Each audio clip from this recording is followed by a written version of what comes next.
Hi there, this is Andrea Mowry of Drea Renee Knits, and today I am showing you how I like to finish a cowl. This style of cowl is an infinity cowl, and it is knit as a tube, big long tube. And basically we block it after we bind off, and then we do a twist, and then we seam it.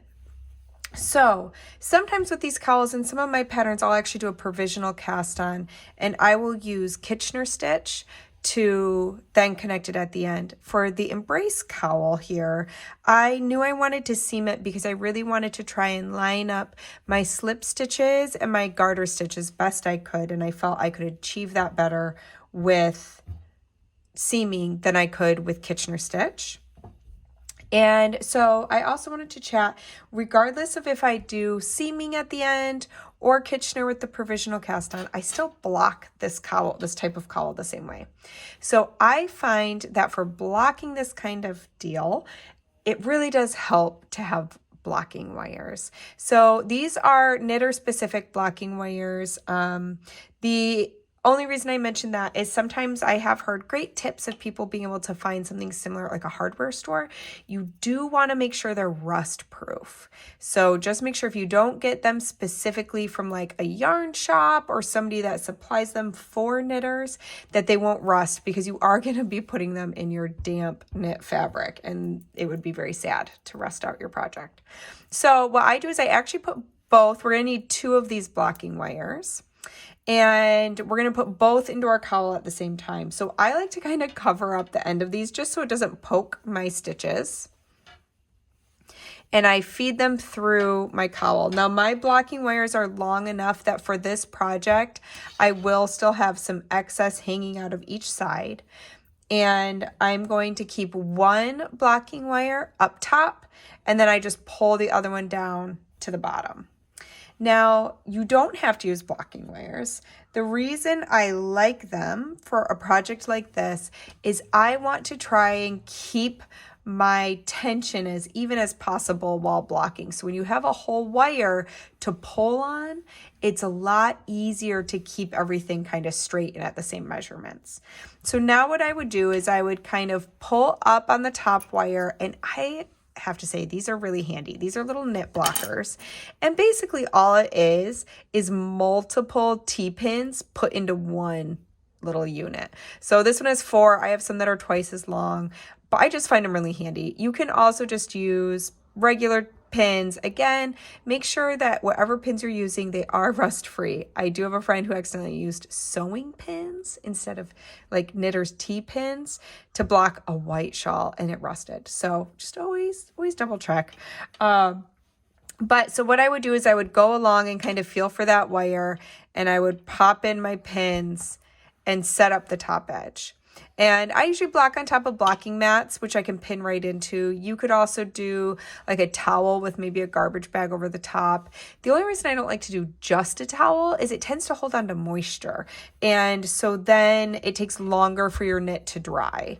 So if you want to do a towel, I would put something over it that helps kind of make that moisture evaporate a little quicker, like a garbage bag.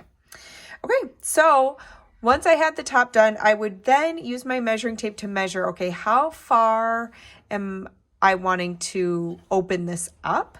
And once I had that measurement, then I would go through and I would pull to that measurement and pin all along the bottom.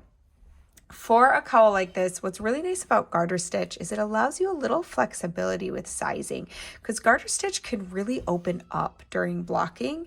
So if you wanted your cowl maybe just a little bit taller, a little bit longer, you can kind of stretch it out. You have some wiggle room here with our garter stitch. So I would also stretch and kind of pin the end here.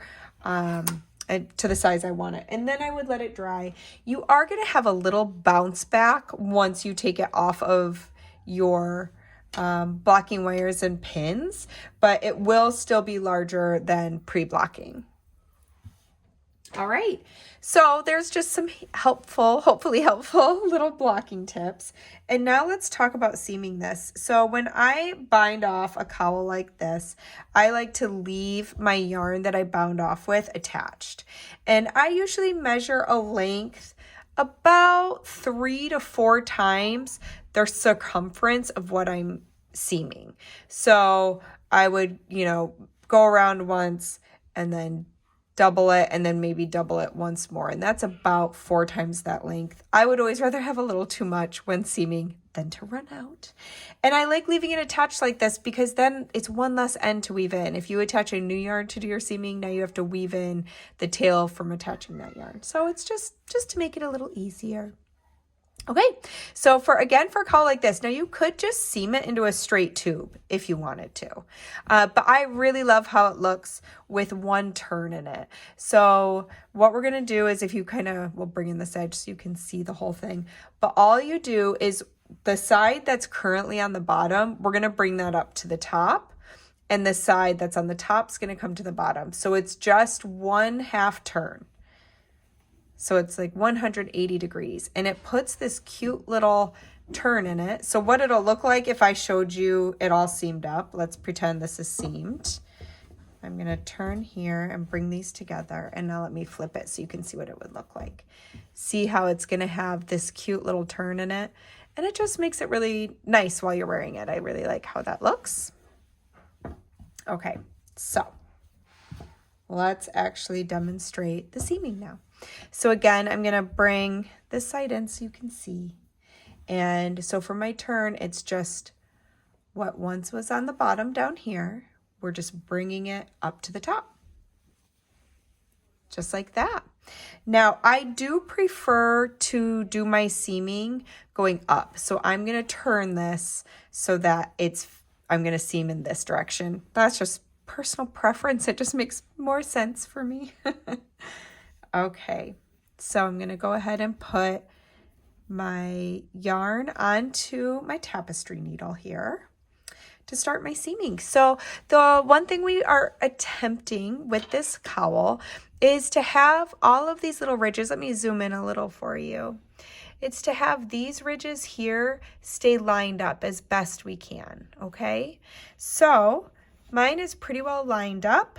Here is my seaming yarn, so I'm going to start right here at this first ridge to keep everything together. Let's see if I can, is this too close? We'll see. Hopefully that really helps you to see what I'm doing. All right, so I am just going to start by going under the 2 legs of that first ridge with my needle and pulling that yarn through. It is a lot of yarn. This cowl is also knit using 2 strands held together. You could seam with a single strand, but I just decided to keep on going with the double. All right, and now I have to go back over to this side, so I'm going to go up to my next little leg here.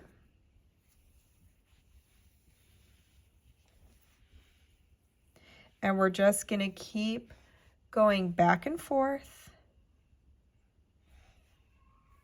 And it just looks like basically a little knit stitch on each side. You're just going under both legs. So now under this one.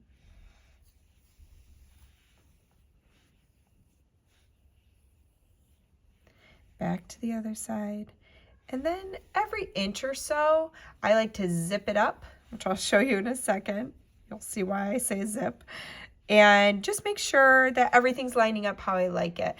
If you leave it a little bit loose like this for the time being, it just makes it really easy to take out if you say, I think I could have done that better. I like to have that flexibility, trying to make it look as best I can. So again, I am just going back and forth under both legs. Right near, this was my cast on edge, this is my bind off edge.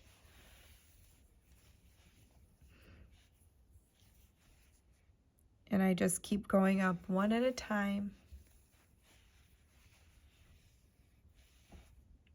which makes it really easy to keep everything lined up, which is nice. We're trying to make it look seamless, we want it to look as tidy as we can. So I'm just going to do one more here under this little seam so that I can zip it up and show you what it looks like, and we'll see. Okay, do we like how this is looking? Are we doing a good job? All right. So all you do when you're doing mattress stitch is you can then pull and you can see how it zips it up. It's very satisfying. And you can see how nicely that's coming together. So let's zoom out again a little bit. So you can see how that is going to be pretty seamless. Once I'm all done, that is just going to kind of disappear right in. And you know what? Even if it did turn out a little bit wonky, I'm going to teach you, I'm going to let you in on an insider tip here. First of all, as you seam, you're going to keep going around. We are seaming and opening here. I'm going to zoom out just a little more. We are seaming around this whole tube. So we're doing one side at a time. And then once we get to here, you'll want to flip so that you can keep seaming all the way around that tube. But let's say maybe seaming's not your forte, you don't love it, it looks a little wonky, something didn't line up.